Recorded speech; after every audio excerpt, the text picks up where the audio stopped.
અત્યારે સામે આવી રહ્યા છે સાબરકાંઠાના કાલવણ ગામનો બનાવ સામે આવ્યો। વનવાસી વિસ્તારમાં વિવાદાસ્પદ ફરિયાદ નોંધાઈ।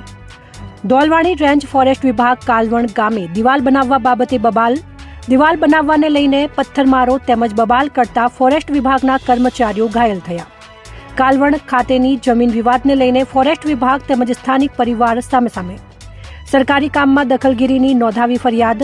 વનવાસીઓએ જબરદસ્તી ધક્કામુક્કી તેમજ મારામારીનો કર્યો આક્ષેપ। વન વિભાગ તેમજ વનવાસીઓ વચ્ચેની ધક્કામુક્કીનો વિડીયો વાયરલ થયો। સોશિયલ મીડિયામાં વિડીયો વાયરલ થતા કેટલાક આક્ષેપ પ્રત્યાક્ષેપ। વન વિભાગ દ્વારા રામજી નીનામા, મહેશ નીનામા સહિત 6 મહિલાઓ સામે ફરિયાદ નોંધાઈ। વિજયનગર પોલીસ સ્ટેશને નોંધાઈ ફરિયાદ। અહેવાલ ભરત પટેલ, સાબરકાંઠા। સાબરકાંઠા ન્યૂઝ 24 ને સબસ્ક્રાઇબ કરી લાઇક કરવાનું ભૂલશો નહીં, જેથી આવનારા સમયમાં ઝડપથી આપના સુધી સમાચાર પ્રાપ્ત થઈ શકે।